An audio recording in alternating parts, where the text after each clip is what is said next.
Estás entrando en Radio Éter.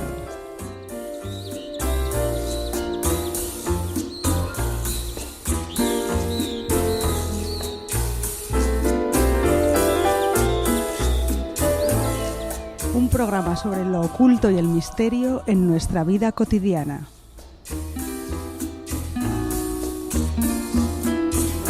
Bienvenidos y bienvenidas desde el Centro de Cultura Contemporánea de Barcelona, desde donde retransmitimos en directo y a través del éter breves encuentros con personas que conviven con lo oculto y el misterio en su vida diaria. Yo soy Mary Cuesta y os digo oír para creer.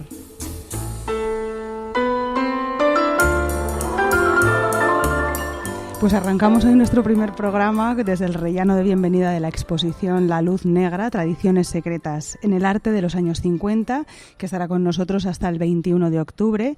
Y nos acompaña su comisario, que es el artífice de todo esto, Enrique Juncosa. Bienvenido a Radio Éter, Enrique. Muchas gracias. ¿Cómo estás? Muy bien. El título era Desde los años 50. Ay, no, desde no los en años. los años 50, no. Exacto. Si vale, repetimos. La Luz Negra, Tradiciones Secretas en el Arte desde los años 50. Muy bien. Vale. Bueno, Enrique es escritor, comisario de exposiciones y gestor cultural. Director fuiste del Irish Museum of Modern Art de Dublín hasta 2012 y antes subdirector del Museo Reina Sofía y del IBAM de Valencia. Como escritor también has publicado poesía, relatos y ensayo y en la actualidad codiriges la revista Normal, publicada en Madrid. Sí. ¿Verdad? Enrique, ayer fue la inauguración de La Luz Negra. ¿Y cómo fue? ¿Cómo estuvo? Pues yo creo que estuvo muy animada la inauguración, ¿no? Había mucha gente. Cuando eres el comisario, pues hay mucha gente que viene a hablar contigo, entonces estuve no mirando lo que pasaba, sino que hablando con gente.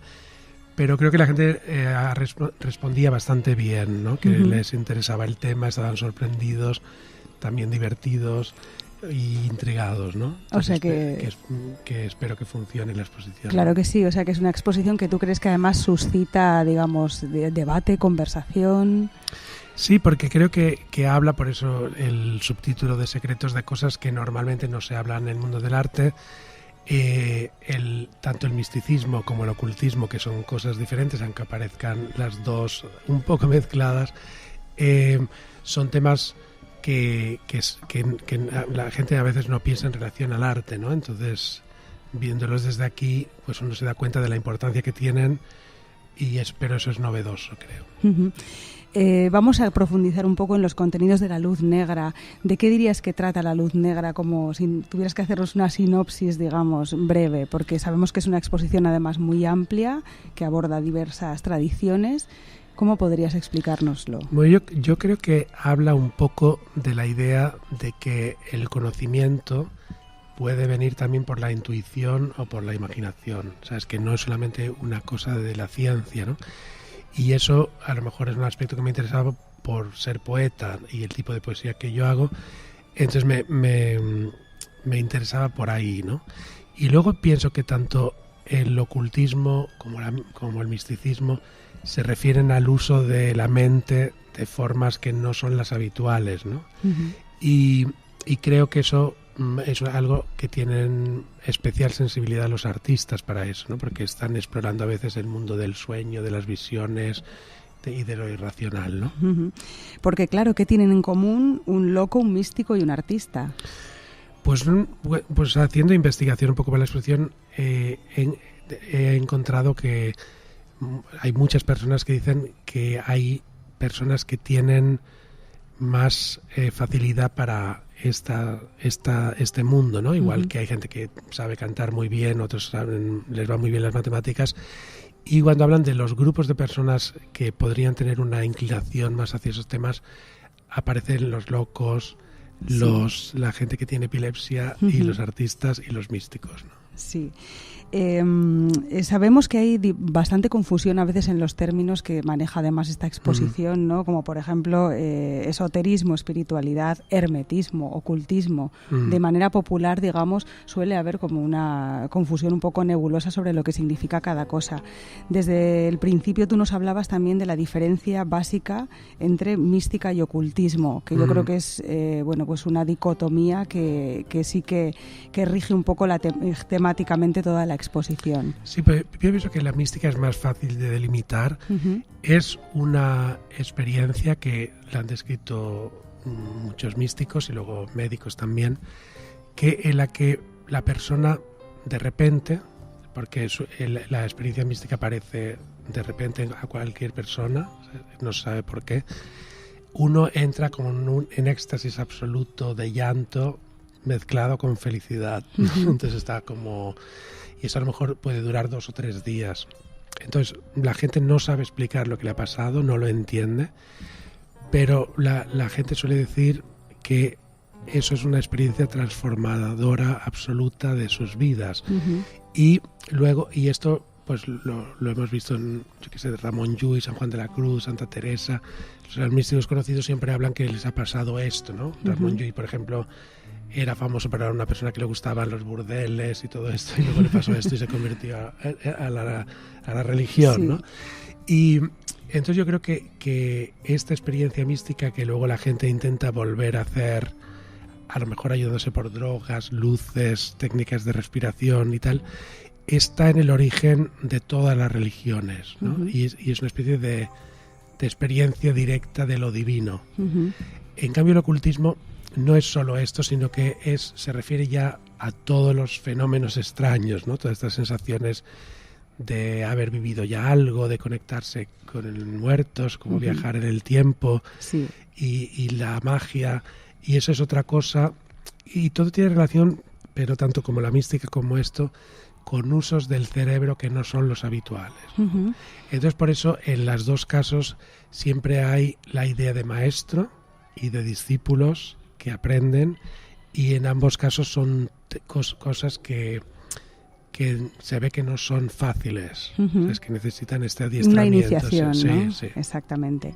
Y el secreto también, ¿no? Sí, desde que se comenzó a hablar de esta exposición hay algo que ha generado siempre mucha curiosidad, y que es el título. ¿De dónde proviene la luz negra? Vale, la luz negra podríamos escogido otro título, ¿no?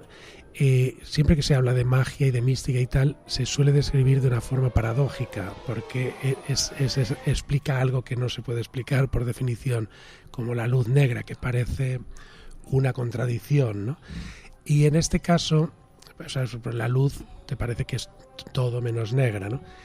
Pero es un concepto del sufismo, que es la corriente esotérica del Islam chiita, y ellos, los iniciados en el sufismo, mediante varias técnicas, incluidas los derviches, girófagos y técnicas de respiración y meditación y ayunos y cosas así, aprenden a concentrarse en las luces que vemos cuando cerramos los ojos, que se llaman fotismos, y que son lucecitas de colores, o a veces no tenemos conciencia porque no pensamos en ellas, de qué colores son, pero aparentemente es más fácil.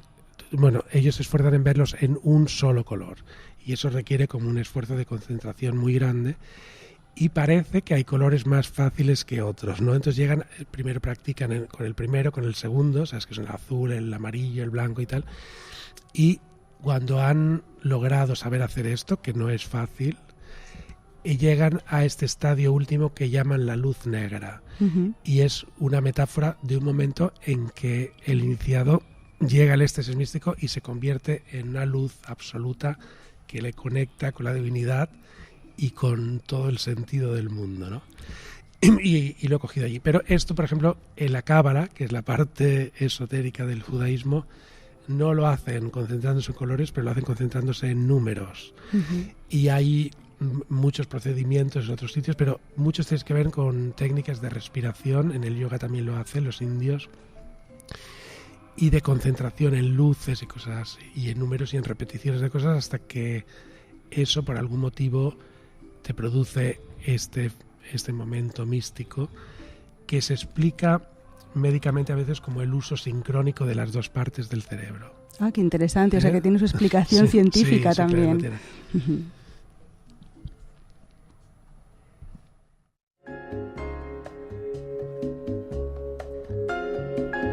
Radio Éter. Escoltar per creure. Vamos a hablar de ti, Enrique, un poco desde tu biografía, ¿no? Desde tu trayectoria personal, desde tu nutrición particular de pensamiento, de lecturas, de conocimientos. ¿Cómo y cuándo surge esta idea de hacer una exposición como La Luz Negra? ¿En qué momento dices, voy a ponerme a ello? Bueno, empezó hace ya algún tiempo, pero era yo creo que hasta hace 3 años o así no se concretó más el tema, ¿no? Pero coincidió en un momento después de dejar el Museo de Dublín, que me fui a vivir a Ibiza. Entonces, entre mis vecinos, vi una casa en el campo, había personajes muy curiosos, ¿no? Entonces tenía un vecino que era un señor mayor, que era un hippie francés, que nos vendía huevos, ¿sabes? Porque tenía animales, vivía en una casa sin luz ni nada con esto. Y él me empezó a contar que iba mensualmente a Marte por una misión súper secreta que no podía revelarme, y luego tenía otros amigos que había otro señor que hacía unas cerámicas pequeñitas que las escondía en los árboles, vivía en un iglú de plástico desde el año 68, era argentino. Luego había un señor belga que era negro, que corría con un taparrabos en la playa hacia atrás. Madre mía, cómo está Ibiza, ¿eh? Sí, no, pero vamos, dentro de todo este supuesto glamour de los futbolistas y las modelos, todavía quedaban estos personajes.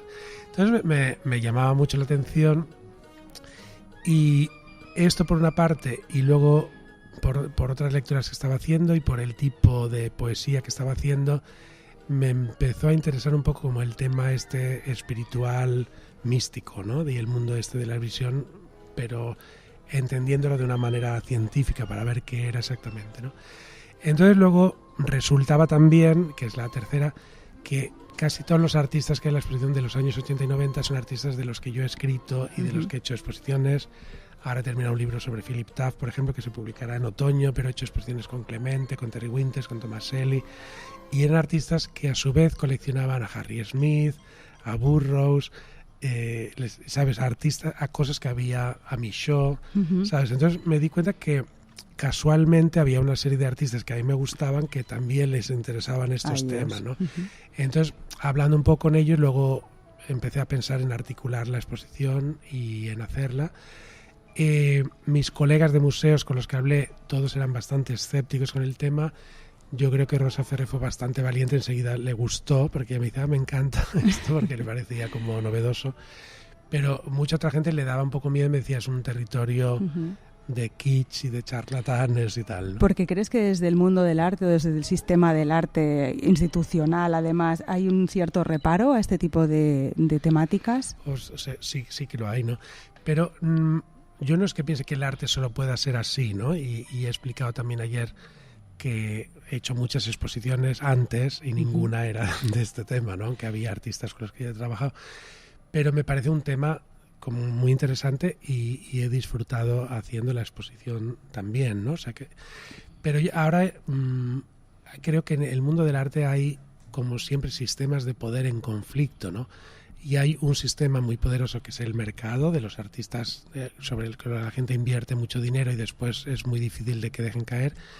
Y luego también el poder de ciertas instituciones, que puede ser a veces muy dogmático, que presentan solamente una línea de cosas, ¿no? Sí, con una tendencia además política, ideológica concreta. Que aquí hay mucho de eso, ¿no? Entonces esto a veces me parece, yo cuando trabajaba en Dublín y a veces en las conferencias que me preguntaban que hablaba, cómo era la forma en la que yo trabajaba, hablaba siempre de modelos literarios y hablaba de Roberto Bolaño como imagen de este sistema.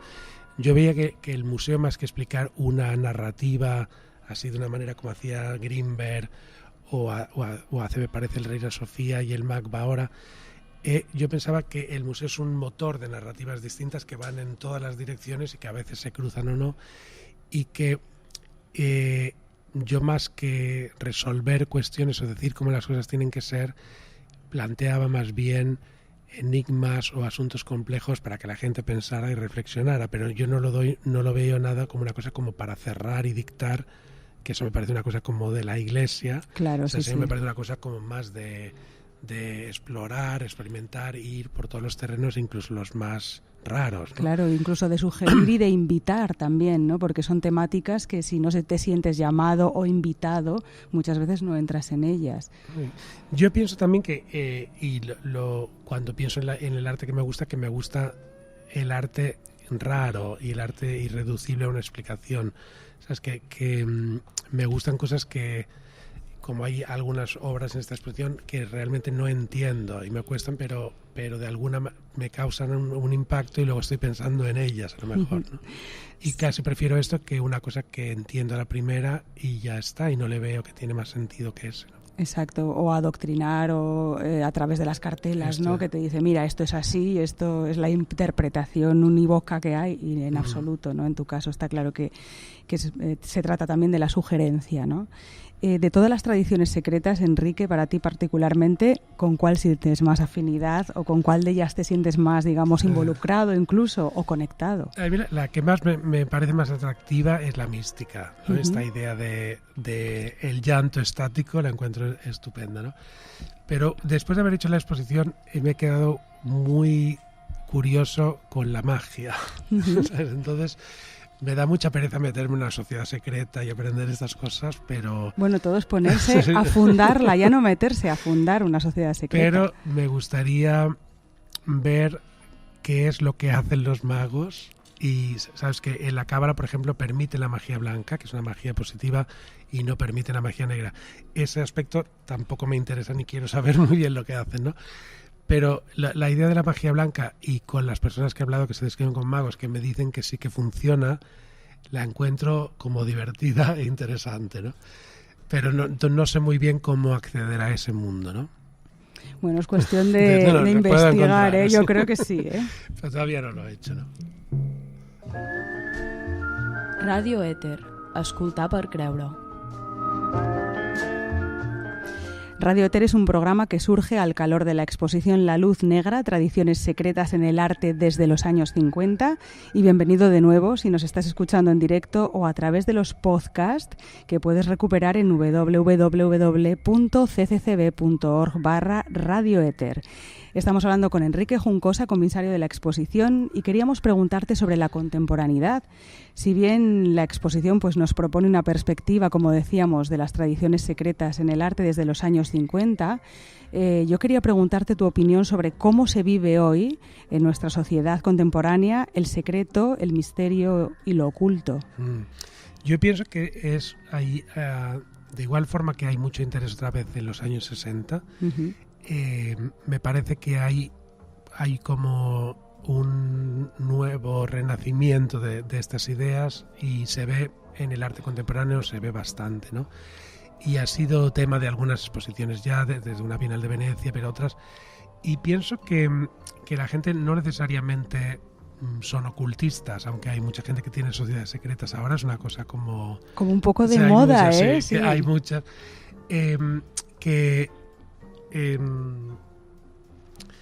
Ahora me perdí un poco otra vez de lo que pensaba.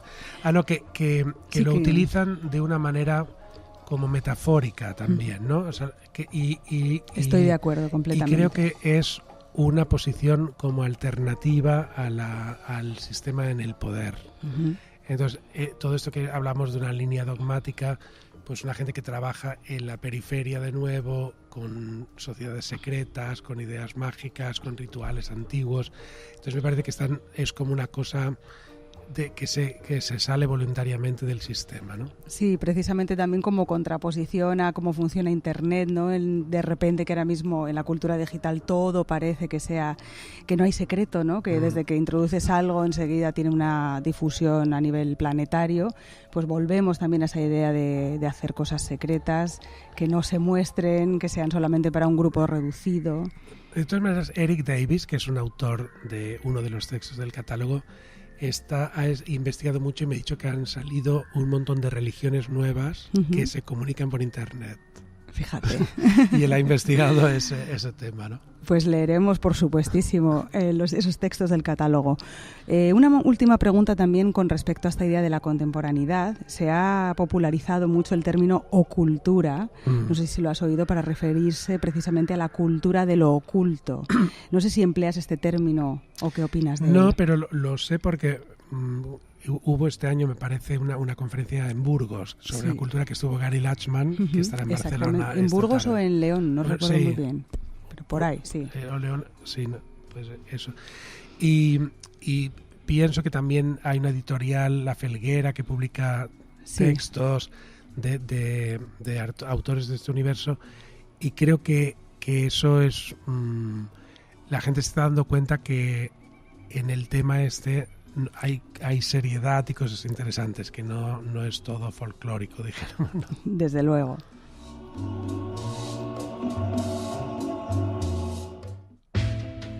Bueno, pues suena nuestra sintonía de despedida y le vamos a decir hasta pronto a Enrique Juncosa, que ha sido un etéreo placer. Enrique. Muchas gracias, igualmente ha sido un placer para mí no estar aquí. Y para mí también lo será estar 4 meses o 6 meses que le queda esta exposición aquí a pie de mesa, bueno, velando por ella, te lo prometo.